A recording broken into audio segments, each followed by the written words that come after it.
Our faculty and staff believe in work, hard work, and they truly exhibit a spirit that is not afraid. War Eagle. Go crazy, Cadillac! Go crazy! I mean, who don't want to come to Auburn? Oh my God! Davis is going to run it all the way back!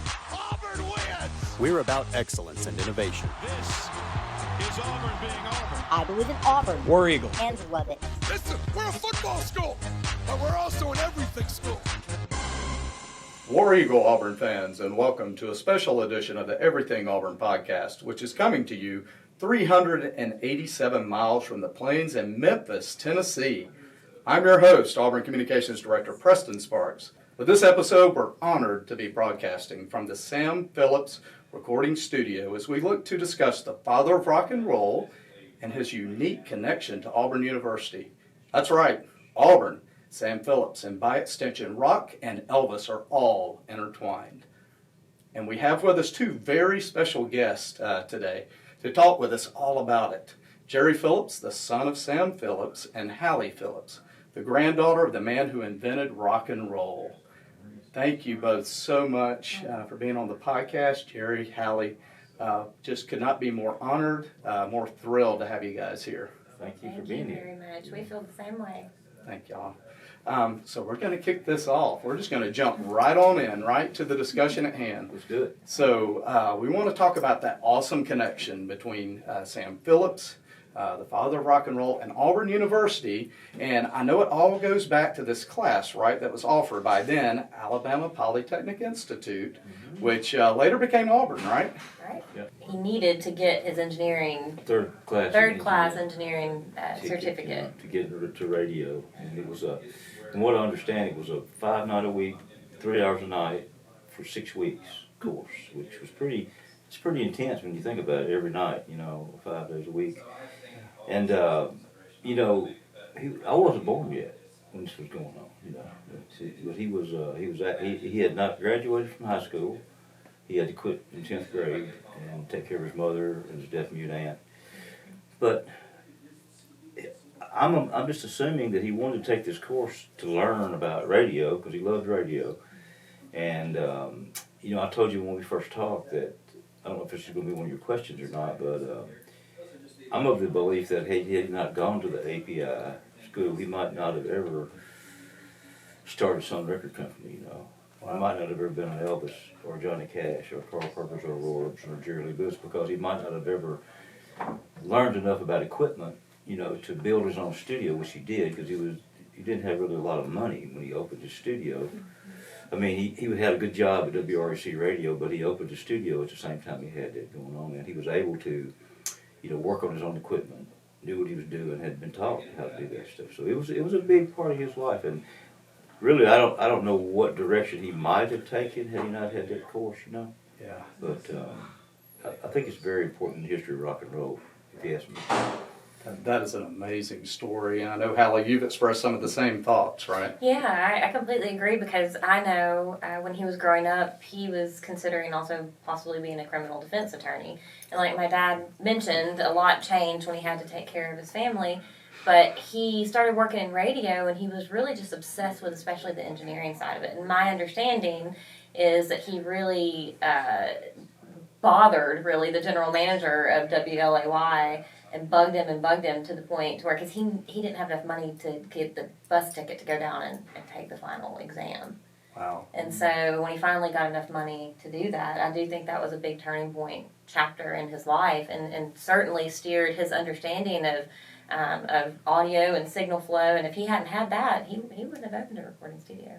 Wow, that's just amazing, and again, I just love this story so much. I mean, two of my favorites, right? We're talking about Auburn, Elvis, as well as Sam Phillips, and so, the sort of just the connection of everything, not only sort of at this particular time of his life, but also in the world, right? There was the war effort going on. Mm-hmm. So we're talking the 1940s, right? Yeah. At the time, my understanding is Auburn is training this sort of this generation of the skills that are going to be needed here in America and abroad, right? So sort of on that personal level, I'm kind of wondering if you could tell us a little bit about how much this class maybe meant to Sam at that particular time in his life. Well, it's hard to really determine how much it really meant to him, because he was a very focused individual, but he wouldn't have taken that course had he not had something in mind. I think at that point in time, it was a recording studio. It was really about being able to work on equipment, and at that time, still, I think today, I don't know if you still have to have a third-class engineer's license, to work in radio and touch the transmitter and all that stuff. But I'm pretty sure that he was very impatient to go to do this and learn this. And in Peter Guralnick's book, The Father of Rock and Roll, Man Who Discovered Rock and Roll, talks about how my dad had a 10th grade education because his dad died. We've already kind of covered that a little bit, but he had to quit school. So he felt a little bit undereducated with all these other guys that were in this course, Right. And according to Peter's book, Peter talked to Sam a lot for 20 years before the book ever came out. And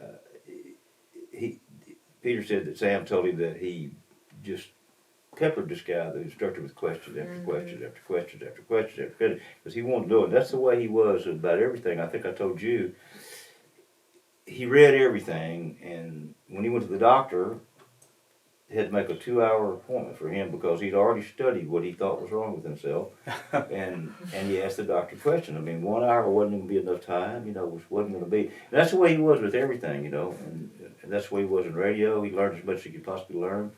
And I think that 10th grade education, I don't think he was ever unsecure about that, or insecure, Right. because he was such a forceful person in whatever that he did and stayed really focused. But I'm not sure that answers your question, but No, I think, that's you great. know, he once he went after something, he went full bore on it, and so.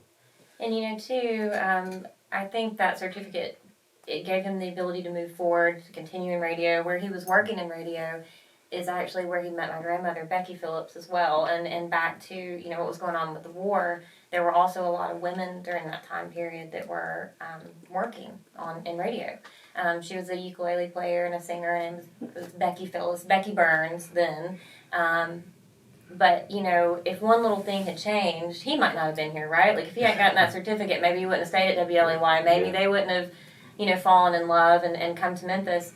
So, you don't want to put everything on that being the reason why everything happened. But really, if you removed that part of his journey, his existence and Sam's entire life could have looked completely different. Sort of the And beginning of that he probably journey. would have, had he graduated school, he probably would have. He didn't fail. He just had to quit. His daddy died, and he had to go to work. But he wanted to be a criminal defense attorney. I think you already said that, and so he might not have even gone into music. Period. Wow. So I do think I don't want to overstate this, but I do think that this course from Auburn had a lot to do with the history of rock and roll. I just really believe that. I mean, could be wrong, I suppose, but I don't think I am. Yeah. And I heard about this course all my life. I mean, not specifically from him because I wasn't born yet, but later on in life, I heard about this course over and over about him taking this course. Taking this course, and like I said, when he opened his studio, it was a radio board that he was recording through. He was already familiar with how to operate it and how to work on it. So all that stuff made a big difference in his life and career. And he even after he made money in the record business, first thing he did was buy a radio station. Yeah. So Very cool. He never got out of his blood, but it was he. Quite an outstanding individual, even if he's my father, if I say so myself. Absolutely, really, yes. So you kind of just touched on that about, hearing about that course, right, growing up. Just kind of curious, Halley, I don't know sort of what you heard about the course, kind of, growing up yourself. Just kind of that he did it and how he got there. I knew that he struggled financially and that it was quite a challenge from an educational standpoint and from a financial standpoint for that to even happen, but he was really driven to do it. But honestly, I learned a lot about it through Peter Guralnick writing the book and spending so much time with him. A lot of that part of his life came out because it just wasn't something that we generally sat around and talked about as a family. It was what he had going on in the 1930s and 40s. Unfortunately, everything kind of started with my upbringing. Most conversations were surrounding, Elvis and Johnny Cash and the blues artists, Howlin' Wolf and those guys. As you can imagine why. So when Peter started working with Sam on that, I really became quite educated about my grandfather in many ways that I didn't realize. Yeah. Yeah, and the cool thing is, I know the certificate is on the wall at Sun's studio to this day. Took a tour over there yesterday and got to see the certificate, and it's just amazing to see that there and just to experience that entire place. That just step back in history, right? It's just amazing. And of course, part of that history, you can't mention that history without noting Elvis Presley, obviously. So, any cool stories? Maybe just some of the. Just some of the cool things through the years of, Elvis and your father, and maybe your experience too, Jerry. You mean the ones I can talk about? Yes, the ones you talk about. His whole life, he had the coolest. Well, I mean, probably 56, 57 in that area there. After Elvis had left Sun, went to RCA, and, they talked about it. Elvis just didn't leave the label. They talked about, Sam and him talked about what would be best for each one of them. At that particular point in time, my dad was I won't say he was almost bankrupt, but he didn't. If he had a hit record going up say Elvis's record, that's all right. If it starts going up the charts, you got to have more records.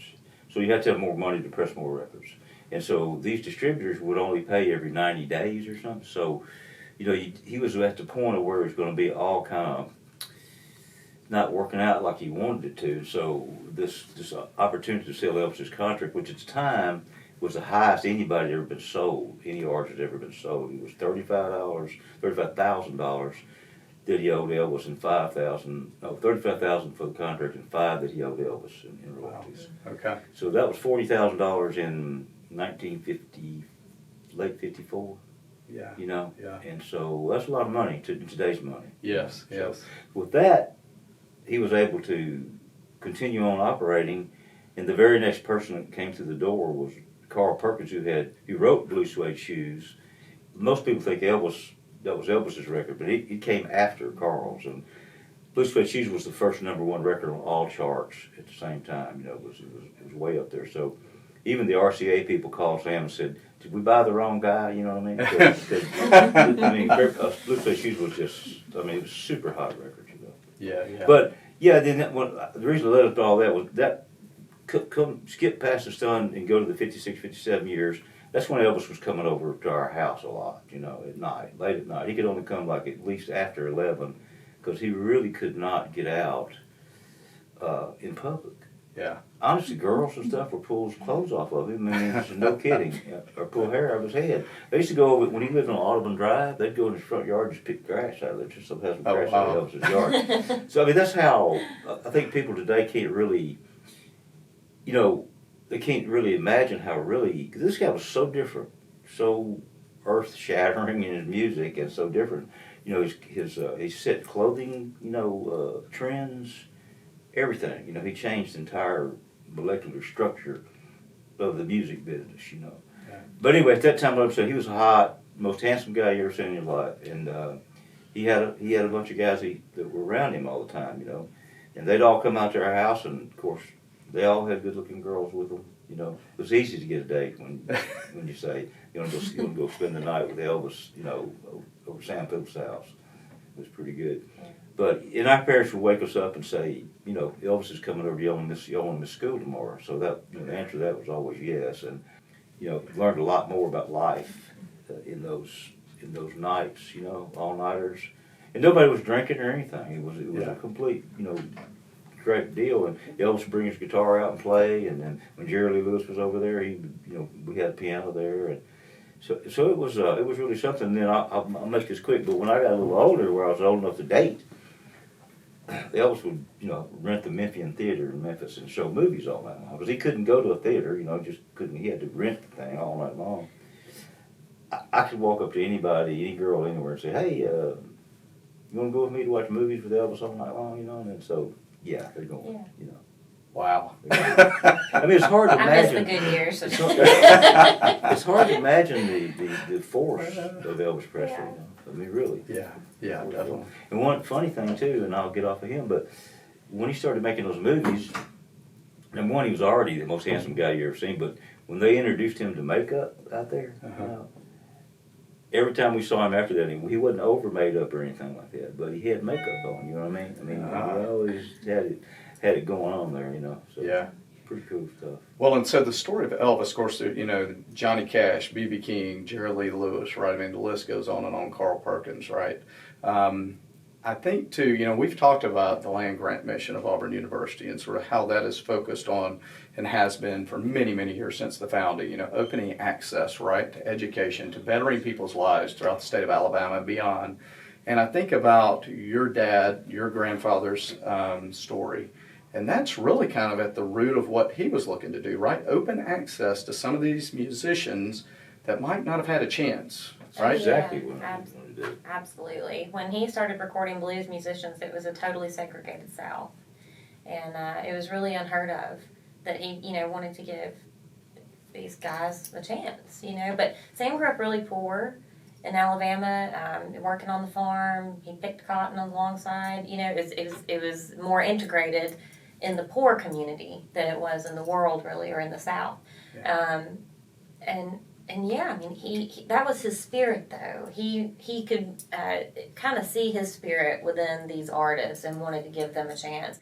The younger people won't know who Howlin' Wolf is, but they will know who B.B. King is. He was the first one to record B.B. King, Howlin' Wolf, you know, Roscoe Gordon, Little Milton. All these were black artists, you know. Yeah. And Prisoners. the Prisoners. He Yes. brought these prisoners from the Tennessee State Prison down to the studio. He Wow. convinced the governor to let that happen. Yeah. Recorded. Oh, wow. Yeah, they came with guards and everything. But it was Governor Clement, I think, and he had this program he was trying to start. It was a rehabilitation program. Yeah. And these guys could sing. I mean, they could really sing, the Prisoners, you know. Yeah. Yeah. And so they were singing in prison, and I'm not sure how he heard about them guys. Somebody played him a tape or something, but he got them. He went there to the Tennessee State Prison, and then he got permission for them to come back to the studio, and they had these guys with hats on, armed guards, and all that stuff there. And they cut a thing called just. That is wild. Yeah, that there's is a song called "Just Walking in the Rain." It's a beautiful song. If you've never heard it, Google the Prisoners and listen to "Just Walking in the Rain." It's kind of like if I could just walk in the rain. You know what I mean? These guys are in prison. You know, just. But he was so Get something determined he lit. could talk anybody into just about anything. I mean, he was going to get it done. Yeah. And he's always been that way. He was also really influenced by the black church. When they moved off of the farm in Alabama and they moved into Florence, the house was just like right across the street from the Armstead Church. And so he would walk over there and stand outside and listen to black gospel music, and he was really impacted by that as well. Wow. It really was, yeah. Now, speaking of the persona, you know, said, you know, if you wanted something done, you know, Sam was the man for it, right? Man for the task. Can y'all talk a little bit about that? You know, if Sam were to walk into the room right now and sort of just, again, sort of make that room electric, right? And it's just bigger than life people, right? It is true. Talk about that a little bit. There's a force. I mean, he had a force that came with him. You know, when he walked into a room, Elvis had a similar force. You know, different but similar. Just you knew somebody was in the room when and I mean, Sam Phillips wasn't even a star or anything like that, but he had a force, you know, and he carried that force with him through his entire life, and so did Elvis. But you know, he got to be where he wasn't getting paid right. He was cutting these blues records and leasing them to other record companies, and they weren't paying him correctly. So he never wanted his own label, never wanted to be in the business end of it or anything like that. But he had to. He was forced to start his label so he could, you know, get paid correctly, you know, collect his own money and all that. So he started his son label. Actually, there was one before that called It's the Phillips. Him and a guy named Dewey Phillips, who was a disc jockey in Memphis. They started. They weren't related, but it didn't really make it, you know. So he started the Sun label, and the reason the Sun label was yellow and brown was that was the cheapest color for ink at the time. Yeah, that's how that came about. And the rooster up there was just like every day's a brand new day. The sunrise with the rooster, his philosophy was every day's a brand new day, you know. And so, you know, we're going to make it today. You know, we're going to make it today. We're going to make it today. So, I mean, all that psychology that went into all of that stuff, you know. I mean, he didn't do anything just on the cuff.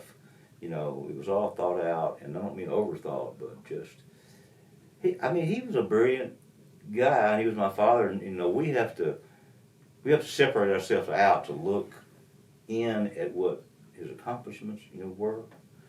And there were a lot. And then, you know, when Elvis came, they really busted down. At that particular time, it was called race radio. Only black people were only getting played on black radio stations. They weren't getting played on white stations at all. So when Elvis came and busted kind of through that, the Little Richards of the world and the Fats Dominoes of the world, those people that were already kind of out there playing, but they wouldn't get any radio play, you know, this broke down the racial barriers for music. And, I mean, there's no doubt that it did. It really did. And Elvis wasn't, you know, immediately received, you know, with a lot of people. They didn't like him too much at the Grand Ole Opry, and he was just too different, man. You can't imagine how different he was when he first came out, you know. And I thought he was correcting the youth too. You know, don't let your daughter shaking get his there, legs, and I mean, because teenagers were going nuts. They were going crazy. It was a total phenomenon. Yeah. But you know, Elvis, man, compared to what's going on today, you know, I mean, this was pretty slim. He couldn't even go on the Ed Sullivan. I think it was Ed Sullivan show that they just showed him from the waist down. Yes. I mean, waist up. Yeah. Not waist down. It was the band. Yeah.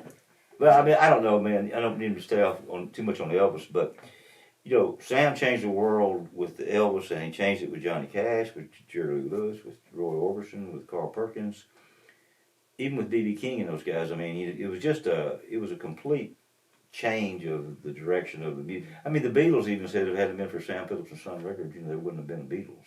Wow. They made that statement, you know. Yeah. And so, because they were big Sun Record fans. They knew, George Harrison knew every lick on guitar that was ever played on Sun Record, of the good ones, you know, I mean, and yeah, he could play it note for note, note for note, note for note, you know, and so that's how important all that was. And it's still going on today. I mean, 70 years later,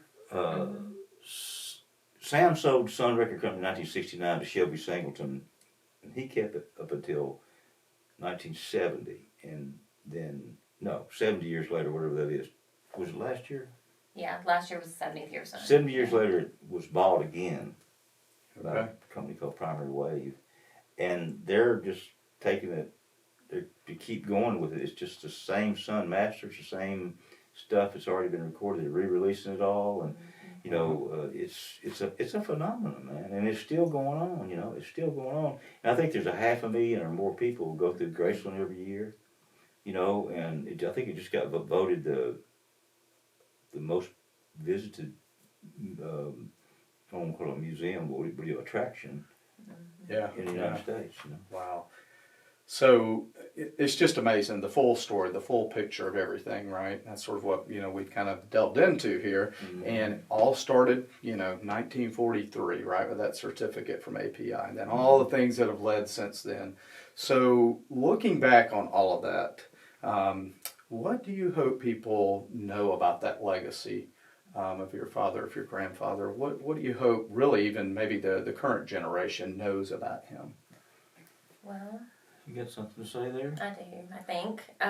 This is a new generation here, you know. I mean, she's not new, but she's newer than me. Yeah, you know. I'm climbing up there, though.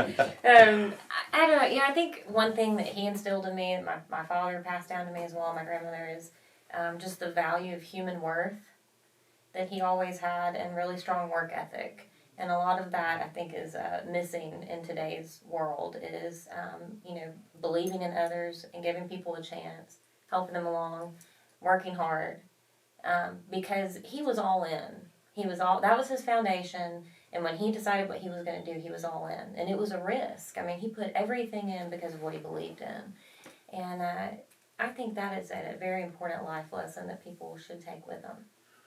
Is, Definitely. You know, being kind, valuing people, working hard, and Yeah, and I know this is a very fitting time, right, to discuss all of this. This is the 100th anniversary of Sam Phillips' birthday, right? Mm-hmm. Can you detail maybe a little for the listeners sort of some of the ways that milestone is being celebrated this year?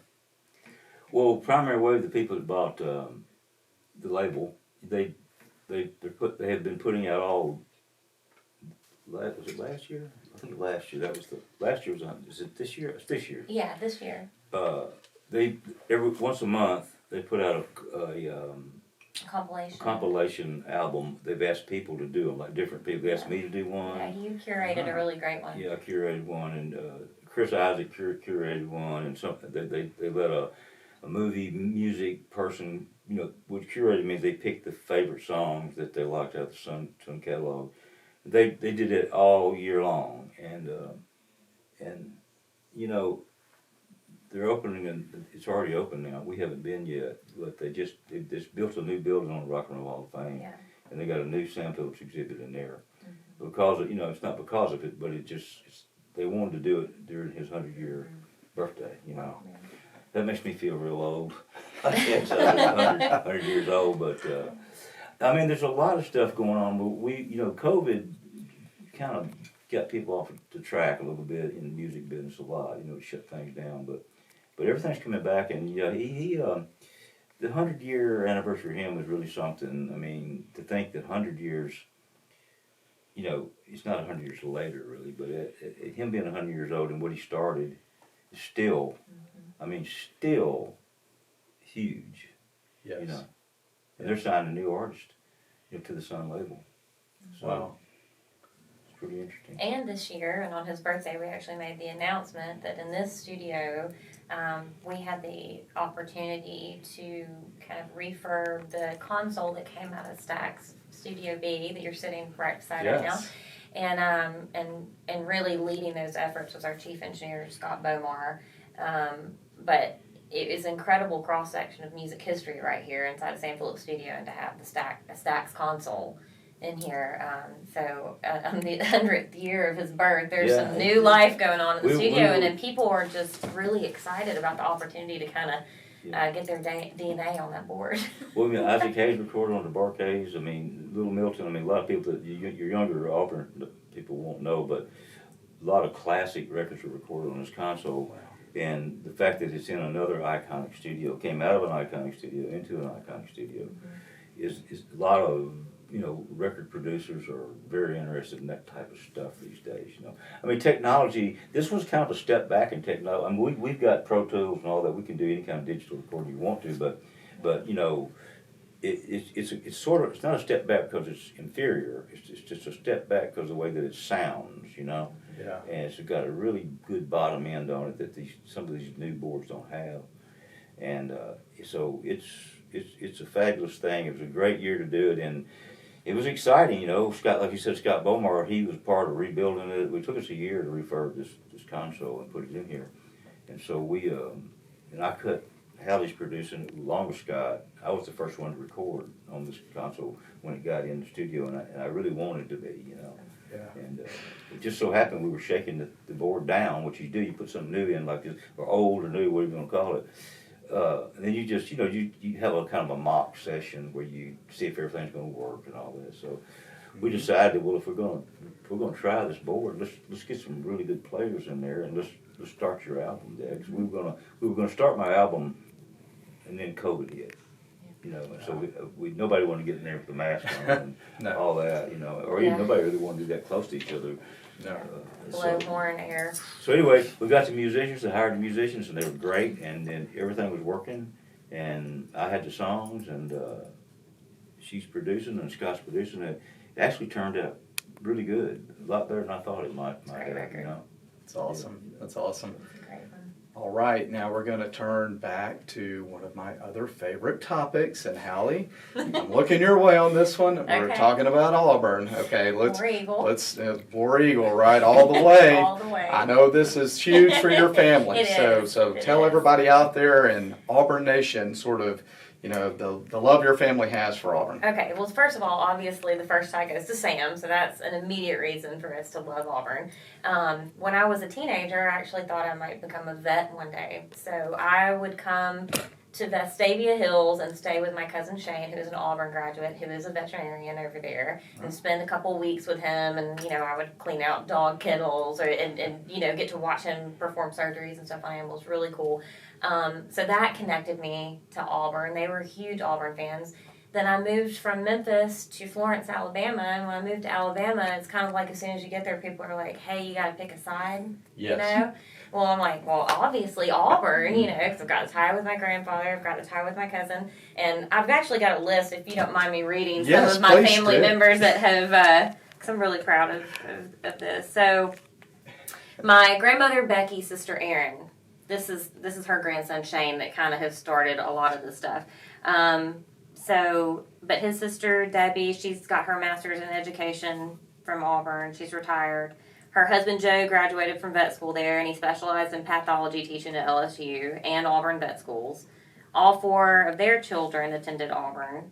Daniel and his wife went to Auburn. Daniel's an attorney graduating from Washington. And let's see, Shane is retired now, but his son Michael graduated from Auburn, is a veterinary ophthalmologist. His wife is an interior design major from Auburn. Love it. And a stay-at-home mom. Other son Matthew is a veterinary farm rep, and other son Patrick is an industrial design major, and he works for Lake Martin Dock Company designing boathouses. So we are an Auburn family. Yes. And, you know, there's a lot of branches coming out of there, and we just absolutely love Auburn. And so I know you said it is cool and an honor for you to be here, but it's an honor for us to have you here, Oh, wow. and that we can bridge this connection, and it's very cool. So bleeding orange and blue. Bleeding orange and blue, and working on those around me to make Yes. sure they do the same. Yes, thank you for that, by the way. We appreciate that. We definitely appreciate that. It's a riot at her house when the Auburn game is on, okay? Yeah, well, we're house divided, you know, and I know there's a lot of houses like that out there. But my husband's an Alabama fan, but I'm working on him. Yeah. But it creates quite a bit of intensity, and it's a lot of fun when the Iron Bowl comes on. So Yes. All right, so now we've talked about the past, we've talked about everything in between, we've even discussed Auburn, and so now, looking to the future, sort of what's in the works here for the Sam Phillips Recording Studio, kind of any other ventures you're involved with, or just sort of where you see things headed? Well, we're a little different than a lot of studios because we are fully injected, and it came from Sam with the independent spirit. And what that means is, when we go into the studio with people, our goal is not necessarily to cut a hit record, but you always want a hit record, but it's to capture the music, and to find people that really have something to offer, other than sounding like somebody else, And so we've had, we're 63 years in this building. We worked. Everybody from Paul Simon to the Yardbirds to, the Jason Isbell. I don't think Jason's been in here, has he? no. No, it was St. Paul and Broken Bones and. But a lot of Margaret Isbell's Price, band yeah. members have come in here and played. Yeah. But there's been a lot of big records. But I always like to say that people come here and to Memphis, but here to find themselves. If you're not trying to be like somebody else, this is a great place to come and record music. And we have incredible people at work here, really cool vintage gear. It's a total kind of escape from the world to get to record in an environment like this. And, some people can do some okay things in their garage, but I'm just telling you, there is nothing like coming into a place aesthetically that's like this, being in a room all together and transferring the energy off one another. Because if everybody's recording different parts in different states, it's just that thing you can't put your finger on of why isn't this as great as that classic record? Well, human beings have a lot of magical energy that you transfer to one another that you don't always pick up on. That's what that magic is, but it is. It's that perfect imperfection.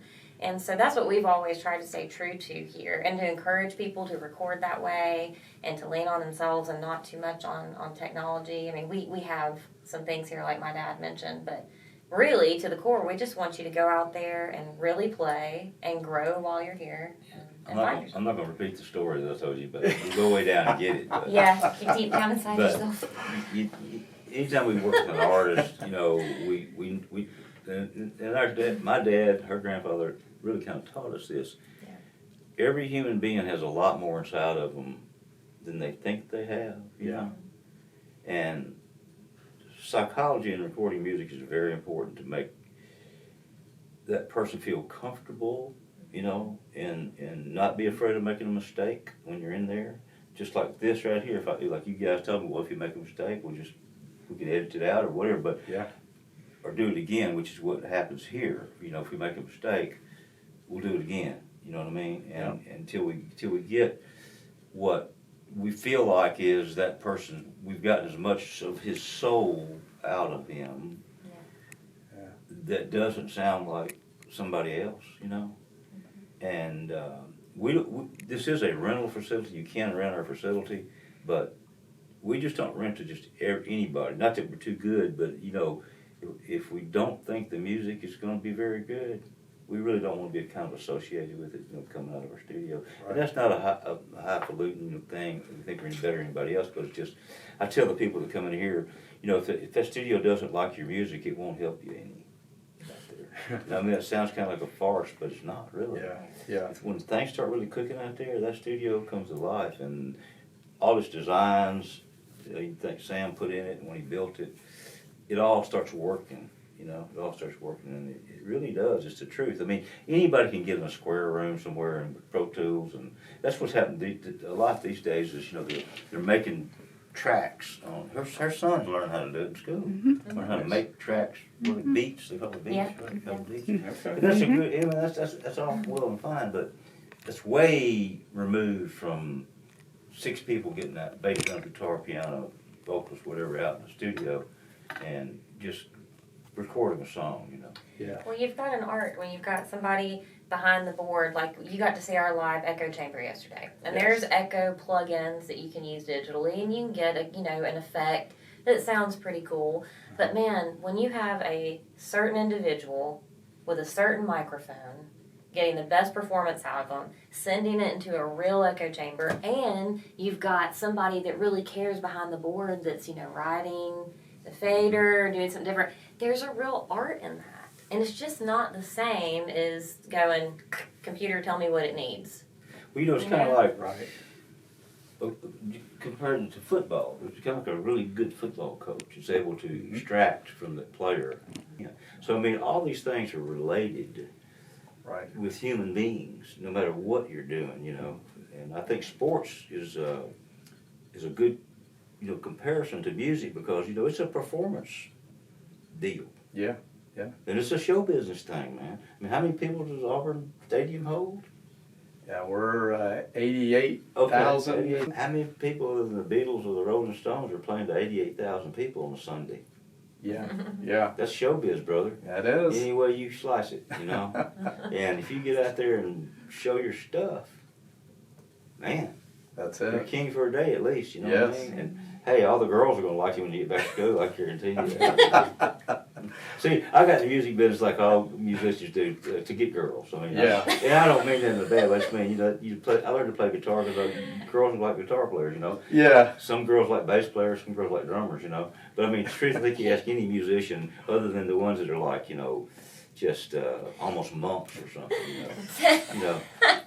You were just ruined. I was ruined. And Margaret was coming to your house when you were 13, okay? I wanted so Margaret, you I know. wanted some Ann Margaret in my life, and I wanted some Elvis Presley girls in my life. And the only way I saw to get that was to do some music, you know.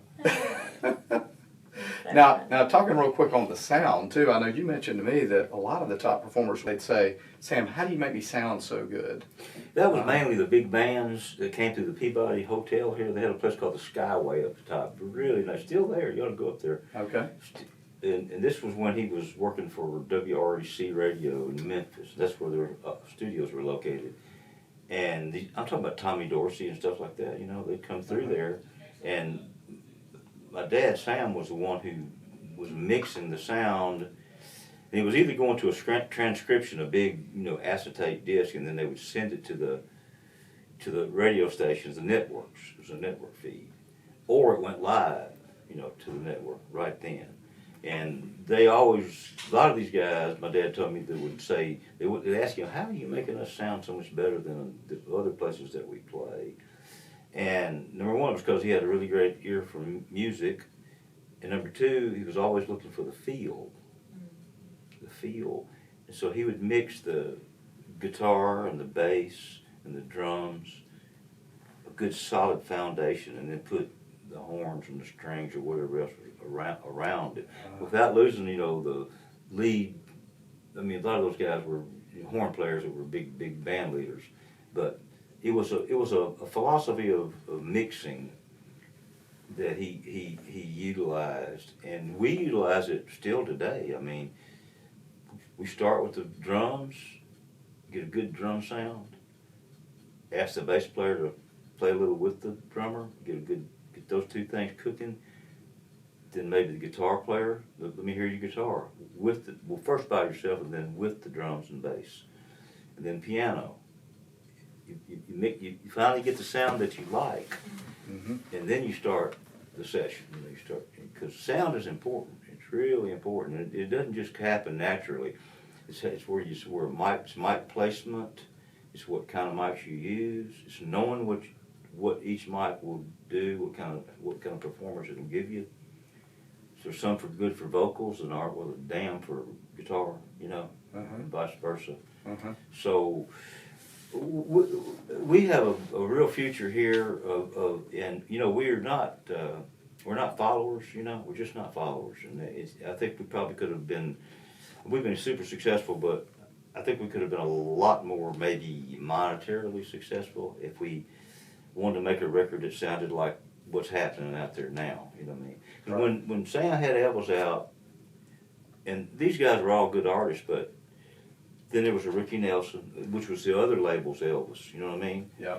And then there was Frankie Avalon, which was their other kind of Elvis look-alike guy, All these different labels had, and that's kind of how it, and even today, especially in country music, I mean, if somebody's really hot, then the other labels want somebody that kind of sounds like them, because the marketing departments are saying, this is selling, man, Yeah. So we need to get on this. We need to have somebody that sounds like Garth Brooks or whatever. And all those artists are good, but there's only one Garth Brooks, There's only one, only one anybody. So yeah, our philosophy is we don't want anybody that sounds like anybody else, And I don't sound like anybody else. Believe me, I don't sound like anybody else. Do I? No, Which is a good quality. I'm not saying it's good or bad, but it's a good quality to like when you hear. If you go back and listen to, those Elvis records, and then if you listen, as soon as Elvis opened his mouth, you knew it was Elvis Presley. No doubt about it. Jerry Lee Lewis, you knew it was Jerry Lee Lewis. Johnny Cash, you knew it was Johnny Cash. Jerry didn't sound like Elvis. Johnny didn't sound like Jerry. I mean, you weren't saying who is that? Who's singing that? Is that Johnny? Is that Jerry? Is that Carl? Who is that? Completely separated individual styles of music. Yeah. That's what changed the world. That's what changed the world.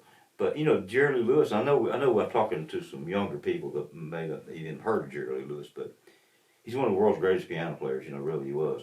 He went to Nashville before he came to Memphis, and they told him to go learn how to play guitar. Wow.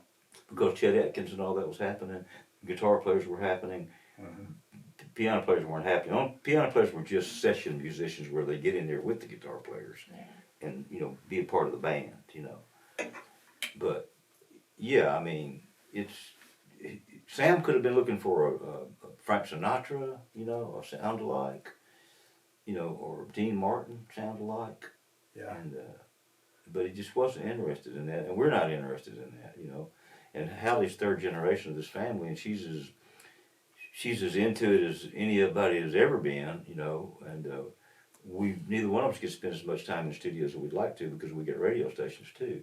And so we're really busy, but if I could sum it up for you, it would be the independent spirit has never left us, and it was Sam C. Phillips that instilled that in this family. Wow, that's how you change the world, right? That's how you change the world. And so, kind of speaking to the world and all the listeners out there, I always love to kind of close the podcast with sort of a call to action.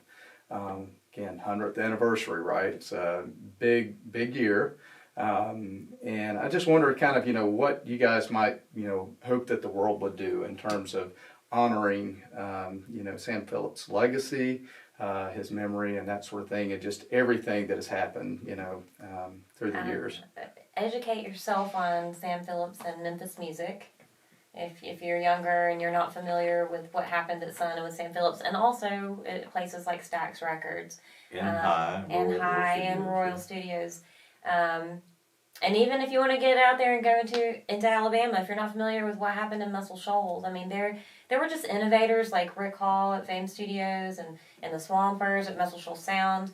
All of these people carried that spirit, and a lot of these songs are getting sampled now, so some kids will recognize stuff that they didn't realize that they knew, but I'm just telling you, you need to listen to the original version because it's just incredible, the music that was created. It's truly timeless music. So. Those guys like Rick Hall and Sam Phillips were like, they were so driven. And they were two different people. I mean, Rick was like, in this Muscle Shoals documentary, if you've never seen it, watch it.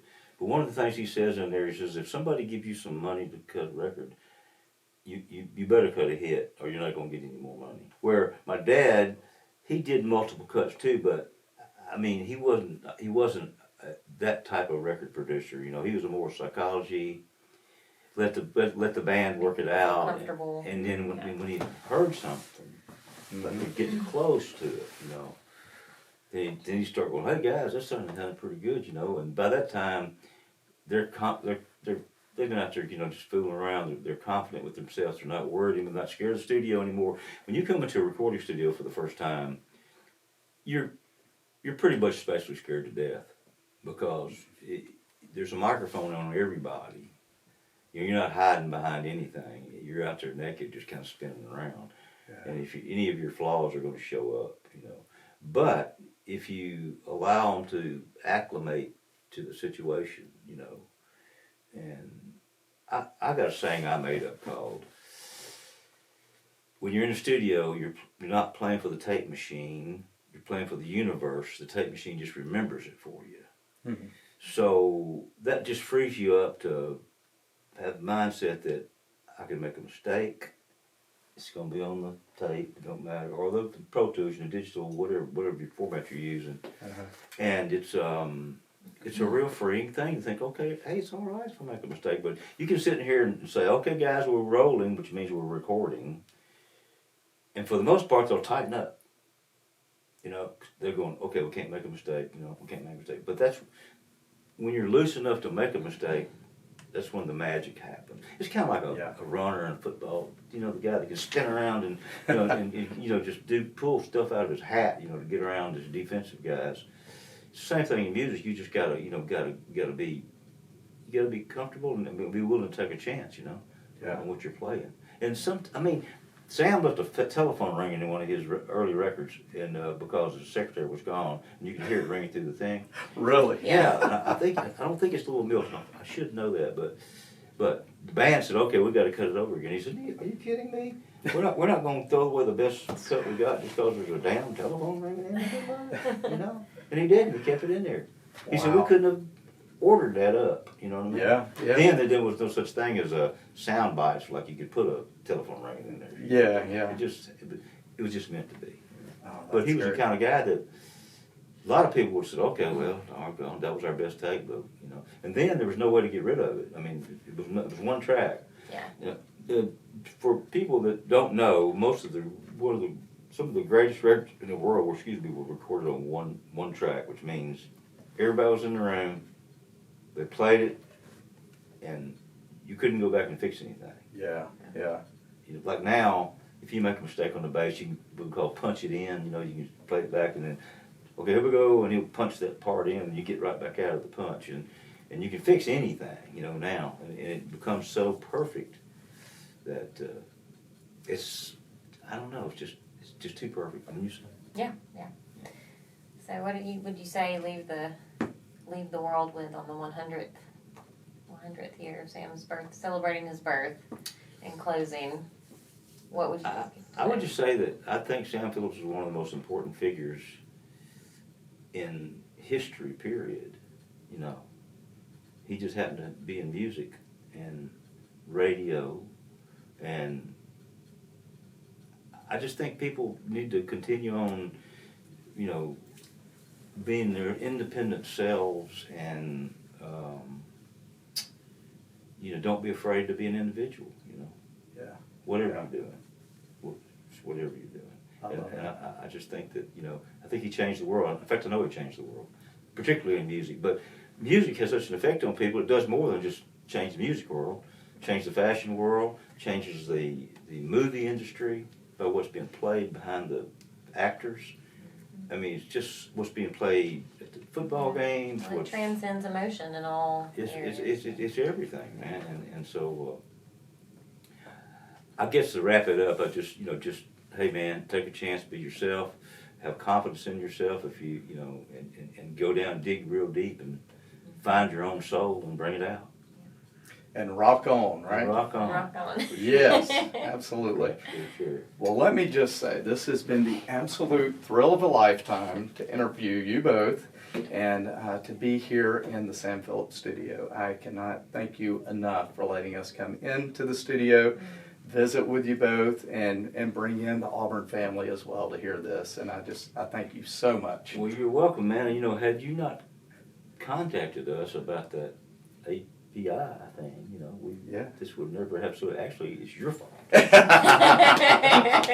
I'll own that one. I'll take that one. You own that. Yes, yeah. yes, You absolutely. go way down deep and got that one. That's right. No, Well, you guys have been awesome. We've enjoyed having you here just as much. again, thank you guys so much, Halley and Jerry, for joining the podcast, enlightening us on all things Sam Phillips and rock and roll. Yep. We really appreciate it. Hope everyone listening learned a few new things and grew their knowledge of everything Auburn.